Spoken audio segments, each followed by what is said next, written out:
Not change your aim, change the approach. आपकी जो M है, एम्बिशन है, उसको बदलोगे ना तो कहीं नहीं रहोगे। अक्सर लक्ष्य बदलने वाले लोग भटकते हुए मिलते हैं और उनका कोई किनारा नहीं होता है। तो इसलिए हमेशा ये चीज, आप जो भी शुरू करें एक लक्ष्य बनाएं, एक एम्बिशंस। मैंने सीखा, मेरे गुरुजी ने कहता था, मेरे बाबूजी कहते थे, और मेरे बाबूजी अभी भी कहते हैं, और मैंने अपने गुरुओं से सीखा कि बाप, लक्ष्य एक ही होना चाहिए, जिद एक ही होना चाहिए। When we are talking about aim, आपने बनाया ही क्यों अगर आपको इतना कॉन्फिडेंस नहीं था? इसीलिए रिसर्च कीजिए अपने एम को चुनने के पहले। लेकिन एक बार जो बन गया तो बढ़ चले हैं वो कदम, अब रुकेंगे नहीं। तो बस वैसा एटीट्यूड होना चाहिए कि हम तो घर से निकले ही थे बांध कर सर पे कफन, जहां हथेली पर लिए जो बढ़ चले हैं ये कदम। अरे जिंदगी खुद अपनी मेहमान, मौत की महफिल में है, सरफरोशी की तमन्ना अब हमारे दिल में है। वो एटीट्यूड कहाँ है? जवान हो यार, वो जवानी में रवानी कहाँ है? इस उम्र में जो बना लिया, एक बार एम बना लिया, उसके लिए मेहनत रोज करना है। रोजाना आपको मेहनत करना जरूरी है और उसके लिए तैयारी तगड़ी होना चाहिए। और तैयारी के लिए पता तो हो किस चीज की तैयारी करना है। एक दिन बॉलर बनना है, दूसरे दिन बैट्समैन, तीसरे दिन साइंटिस्ट, चौथे दिन डॉक्टर। लल्ला कुछ नहीं बनोगे, कंफ्यूज बनोगे, जूते पड़ेंगे घर में भी और बाहर भी।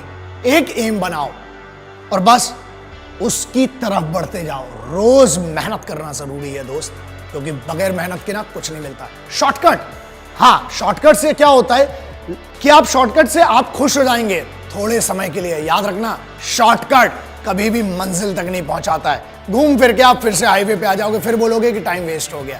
इसलिए वन सिंगल एम, रोज छोटे एम बनाओ। प्रॉब्लम यह कि एक ही दिन में आप कुछ नहीं बन सकते हो।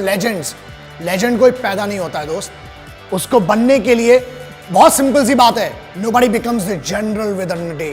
There is a journey involved in that and you have to go through that journey. उस जर्नी की इज्जत होती है, तो अपनी खुद की इज्जत कीजिए, उस जर्नी की इज्जत कीजिए। और अगर सलाह चाहिए ना एम लेने के लिए, माँ बाप से बड़ा कोई नहीं है, क्योंकि वो सिर्फ जिंदगी में ऐसे होते हैं जो आपसे बगैर स्वार्थ के जुड़े हुए हैं, जो आपसे कुछ नहीं चाहते हैं, सिर्फ ये चाहते हैं कि आप खुद की जिंदगी में बेहतर करें। उनके लिए कितना बेहतर करें, इससे उनको कुछ लेना देना नहीं। दूसरों से ज्यादा और दूसरों की बातों से ज्यादा, ये मेरी सलाह है, एक बड़ा भाई समझ ले, छोटा भाई समझ ले, जो भी समझ ले, अपने लक्ष्य पर खुद को भरोसा करना पड़ेगा। और अपनी खुद की कॉन्शियंस होती है, हमें उसको समझना पड़ेगा, आगे बढ़िए। दूसरों से ज्यादा खुद पर भरोसा करना पड़ेगा। आपको अपने आप से ज्यादा कोई अच्छे से नहीं जानता है। आपके माँ बाप और आप अपने आप को जानते हैं, आपको जानते हैं। उनसे डिस्कस कीजिए और याद रखिए अपने पैशन को, आपका जिस चीज में मन लगता है ना, घर वालों से लड़ाई मत करो, कन्विंस करो, बात करो उनसे, क्योंकि जो पैशन है ना वो सिर्फ आप जानते हो। और अगर आप अपने घर वालों को कन्विंस नहीं कर पा रहे हो, आपके कन्विक्शन में कमी है, आप दुनिया को क्या कन्विंस करोगे फिर? इसलिए सब अगर अग्री होंगे, आप सेम पेज पर होंगे, आपको मदद चाहिए, इमोशनल सपोर्ट चाहिए अपने घर वालों का, और वो मिलेगा। बस अपने पैशन को अपनी जिंदगी में बदलो।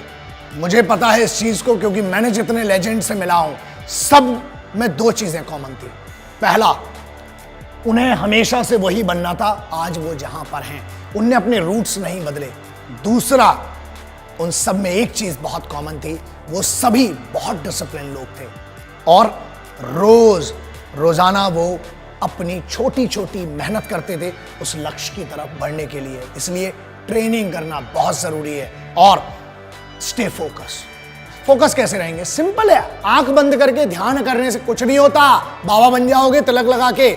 सॉरी, मैं किसी रिलीजन की बात नहीं कर रहा हूं, लेकिन पीर फकीर हो, बाबा बनने से कुछ नहीं होने वाला। यार सिविलाइज्ड हो, यहां पर हो, आपके माँ बाप के साथ रहकर फोकस रहो ना। रोजाना आपको अपने आप के लिए 8 घंटे देना है, बस, इससे ज्यादा कुछ नहीं देना है। सोचो, अपने आप को एनालिसिस करना पड़ेगा, आपको अपनी एनर्जी को चैनलाइज कीजिए, बस पैशन में लगाइए, फिर देखिए मजा क्या आता है। एक शिकायत बड़ी कॉमन सी है कि टाइम कम पड़ जाता है। दुनिया में जितने बड़े लोग हुए हैं ना, 24 घंटे ही थे सबके पास, 32 घंटे, 36 घंटे और 40 घंटे।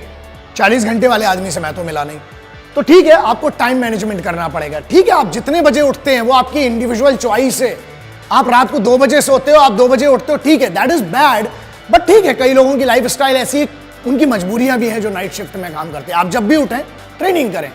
दूसरा, एक बहुत सिंपल सी चीज है, जब ट्रैफिक होता है ना तो हॉर्न बजाने से कुछ नहीं होने वाला, और ना आप उड़ के जा सकते हो। स्पाइडर में ना असल में नहीं होते दोस्त, और अगर उड़ के जाओगे तो चालान भी लगेगा, पिटाई भी पड़ेगी। तो ट्रैफिक को दोष मत दो, कोशिश ये करो कि पहले निकलो। वक्त से पहले जब आप निकलेंगे तो आप जगह पर पहुंच जाएंगे। टाइम मैनेजमेंट, हर चीज का टाइम डिसाइड करना पड़ेगा आपको। बस टाइम डिसाइड कीजिए, आगे बढ़िए और कंप्लेंट्स कम कीजिए। सिपाहियों को अपने लक्ष्य का पता होता है। Being a simple son of this motherland, I have the responsibility to speak about our soldiers, जो सबसे ज्यादा मेहनत करते हैं।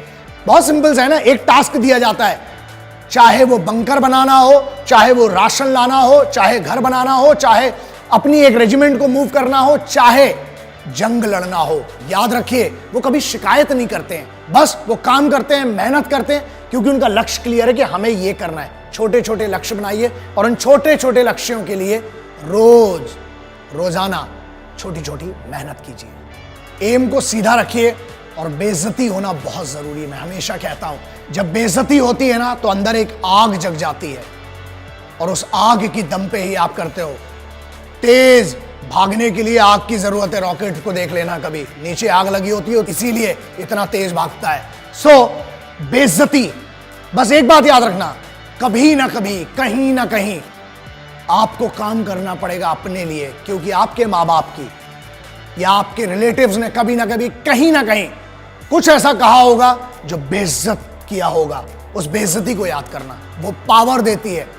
हमें एक फियर होना चाहिए, वो डर होना चाहिए हमें कि यार अगर मैं कुछ नहीं कर पाया तो मेरी फैमिली के लिए मैं रिस्पॉन्सिबल हूं। अपने परिवार के लिए उस बेइज्जती को सहन करो, और उन सभी लोगों को जिनने आप पर शक किया है, आपकी ईमानदारी पर शक किया है, आपके पेरेंट्स की परवरिश पर शक किया है, उनको साबित करो कि वो गलत थे और आपकी परवरिश बहुत अच्छी थी। उतार चढ़ाव जिंदगी में आना जरूरी है।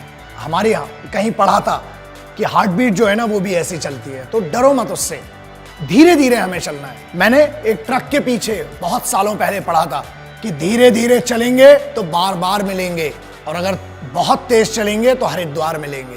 तो याद रखना, हमें धीरे धीरे चलना है, और पहले मंडे आता है, फिर ट्यूसडे आता है, फिर दिन चलते हैं। डायरेक्ट संडे नहीं आता है। हल्की हवा चलती है, उससे नींद आ जाती है पंखे की हवा में, ठीक है, लेकिन बहुत तेज हवा चलती है ना तो तूफान में घर भी उड़ा ले जाती है। इसलिए छोटी छोटी मेहनत करेंगे, छोटे छोटे एम बनाएंगे। जब कंफ्यूजन हो, पेरेंट्स के पास जाओ। अरे हर दुनिया के हर शास्त्र में लिखा है, इवन कुरान शरीफ में, मेरे एक यार ने बताया था मुझे कि एक फर्जंद की औकात अपनी वालिदा के सामने, वालिदा के सामने एक घायल परिंदे की होती है। पैरों में जन्नत बताई गई है। हर धर्म कहता है कि अपने माँ बाप के पास जाके सरेंडर कर दो, कोई भी प्रॉब्लम हो। मैं अगर आज आपके सामने खड़ा हूं ना तो ये मेरे बाबूजी हैं, ये मेरी माँ है, सिर्फ उनके कारण ही खड़ा हूं, और उनकी वो परवरिश है, उनकी वो छोटी छोटी चीजें हैं, वो याद रखता हूं, कोशिश करता हूं कि मेरे उस एक्सपीरियंस से शायद आपका भला हो पाए। और मेरे पिताजी की एक बड़ी अच्छी चीज है जो सीखी थी कि बुरे वक्त में सिर्फ दो ही चीजें काम आती है। पहला, अपने ही बाजुओं की ताकत, और दूसरा अपनी ही अकल। इसलिए मतलब क्या है इसका? इसका मतलब यह है कि आपको अपना फिजिकल, अपना बॉडी भी ट्रेन करना है, अपना माइंड भी ट्रेन करना है, और ये वो चीजें हैं जो कंप्यूटर पर बैठकर नहीं हो सकती है दोस्त। धूप में जाना पड़ेगा। पूरी जनरेशन को 93% अर्बन कल्चर में विटामिन डी डेफिशिएंसी है। क्यों? क्योंकि धूप नहीं मिलती है। नेचर दुनिया का सबसे बड़ा गुरु है, तो जाइए जरा, उसका भी मजा लीजिए। और जब आप ट्रेंड होंगे ना लक्ष्य के लिए, एक बात बताइए, आप बहुत सक्सेसफुल बन गए, उसके बाद क्या करेंगे अगर उस सक्सेस को एंजॉय नहीं कर पाए तो? इसलिए सक्सेसफुल बनना, सक्सेस के मायने सबके लिए अलग हैं दोस्तों। मेरे लिए यह है कि एक गरीब बच्चे की मैं मदद कर पाऊं, कुछ लोगों की अपने ज्ञान से, या जो भी मुझे छोटा सा लिटिल माइक्रो नॉलेज जिसको मैं कहता हूं, उससे कभी किसी की मदद कर पाऊं। यह है मेरा लक्ष्य। बहुत सिंपल है कि मुझे दो चीजें करना है, और जो मेरी जिद है और मैं करके रहूंगा। पहला, भारत में हर महिला को आत्मरक्षा, सर्वाइवल टैक्टिक्स आना जरूरी है और कंपलसरी होना चाहिए। Karate, judo, taekwondo, martial arts की बात नहीं कर रहा हूं, मैं बात कर रहा हूं survival tactics, how to use available accessories, और उसका उपयोग करके बचना कैसा। हर महिला को आना चाहिए, हर बच्ची को इंडिया में आना चाहिए। दूसरा, 1.5 साल की मिलिट्री ट्रेनिंग कंपलसरी, जो मैं लक्ष्य की बात कर रहा हूं ना, अगर वो ट्रेनिंग करी होती आपने तो शायद आज डिस्कशन ही नहीं कर रहे होते। Every Indian, every individual should be train for minimum 1.5 year. वो कल्चर है इंडियन मिलिट्री ट्रेनिंग का। मजा आएगा, फिर मुझे आपसे बात करने की भी जरूरत भी नहीं रहेगी। कोशिश करेंगे कि आप और हम मिलकर कुछ अच्छा कर सकें इस राष्ट्र को। राष्ट्र क्या है दोस्तों, कुछ चंद लकीरें नहीं राष्ट्र कहलाती हैं। देश वो है जिसके लिए सिपाही रोज अपना घर बार छोड़ के लड़ रहा है आपके लिए। आपको तो सिर्फ मेहनत करना है इस सिविल की दुनिया में, लक्ष्य बना के आगे बढ़ना है। देश के लिए मदद कीजिए, ये मैं आपसे बहुत एक भाई के तौर पर रिक्वेस्ट कर रहा हूं कि अपने काम को बेस्ट कीजिए, देश खुद तरक्की करेगा। जय हिंद, वंदे मातरम, इंकलाब जिंदाबाद, भारत माता की जय।